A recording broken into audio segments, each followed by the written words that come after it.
कल जैसा आप जानते हैं कि हमारी जो सिटी की ग्रिड और इसके आउटस्कर्ट्स पेरिफेरी जो एरिया है उसके ऊपर हमारी डिप्लॉयमेंट्स रहती हैं। पंथा चौक का नाका जो हमारी जम्मू कश्मीर पुलिस और सीआरपी द्वारा जॉइंट नाका वहाँ पर लगा हुआ था और वहाँ चेकिंग भी बीच में गाड़ियों की चल रही थी। इतने में एक बाइक बॉर्न यूथ वहाँ से गाड़ी से निकले और उन्होंने हमारी पार्टी के ऊपर फायर किया। फायर करने के बाद कोशिश भी करी कि कोई वेपन उनके हाथ आ जाए और वो वेपन स्नैच कर सकें, मगर जो होशियार दस्ता वहाँ पर पुलिस और सीआरपी का लगा था, इन्होंने ना सिर्फ उस अटेम्प्ट को नाकाम किया बल्कि उनका पीछा किया, जिसके चलते उन्होंने अपना जो बाइक है उसको नीचे फेंक दिया और बाइक को फेंकने के बाद पैदल दौड़ लगानी शुरू कर दी।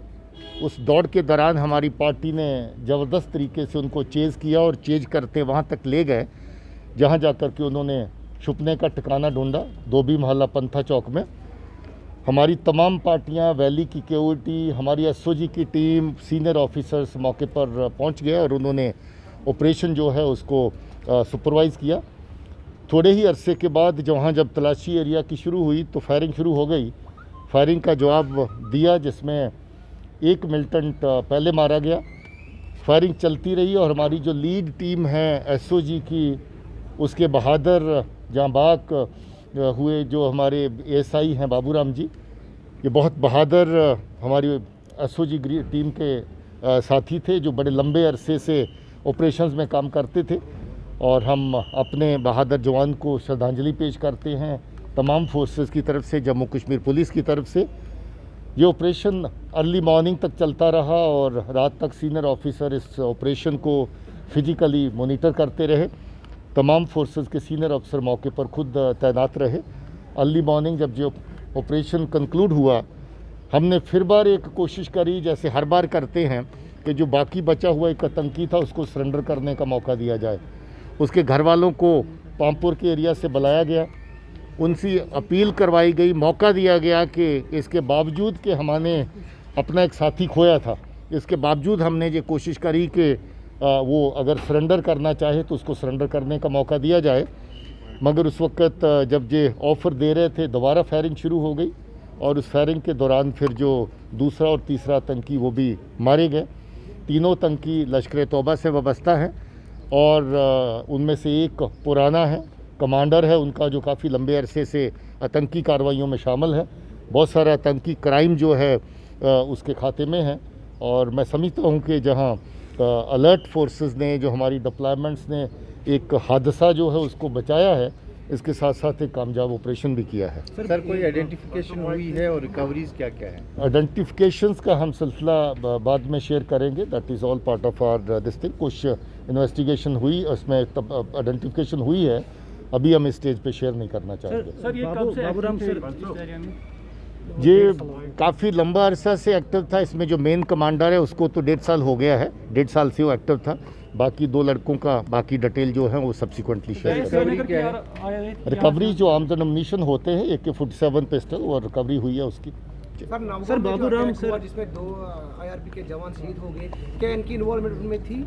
देखिए ये अभी कहना मुश्किल है, मगर सब्सिक्वेंटली ये चीज़ें जब आएंगी, क्योंकि अभी ये ऑपरेशन सुबह ही कंक्लूड हुआ है और इस वक्त हम लोग, आपने देखा अपने नौजवान साथी जो हमारा शहीद हुआ उसके सेरेमनी में सभी थे बिजी, तो उसकी डिटेल सब्सिक्वेंटली आपसे शेयर बाबूराम एंटी फिराइन स्क्वाड के भी मेंबर बताए जा रहे हैं, तो कितना बड़ा नुकसान है सुरक्षा बलों को? देखिए बाबूराम एक लीड रोल में रहने वाला हमारा बहादुर साथी था जो हमेशा पहले वाली पार्टी में आगे चलता था, तो जाहिर है जो लीड पार्टी में आगे होता है सबसे बड़ा नुकसान उसको उठाना पड़ता है।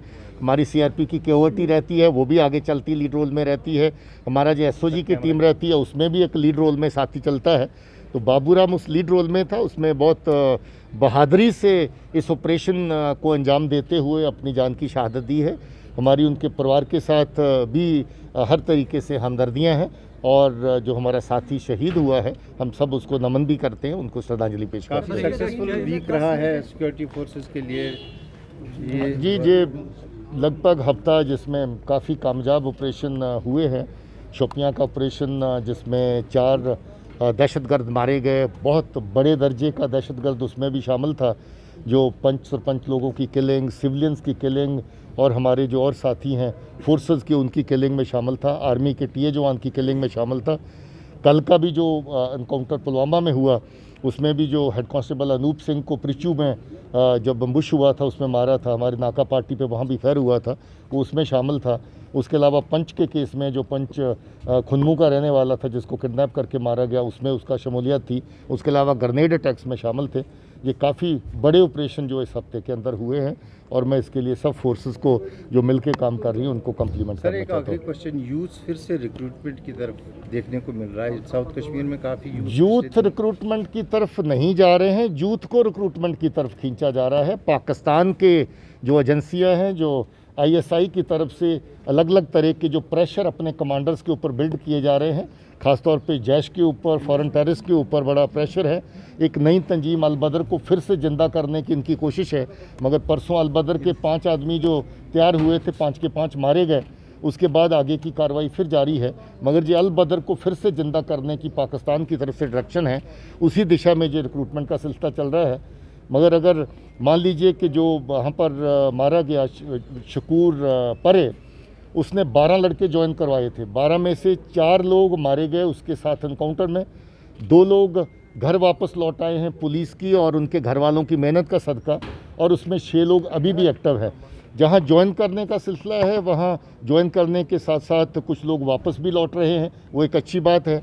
कुछ लोग एनकाउंटर्स में मारे जा रहे हैं, जहाँ जहाँ पर भी वो फोर्सेस को इंगेज कर रहे हैं, वो भी सिलसिला साथ में चल रहा है। शुक्रिया।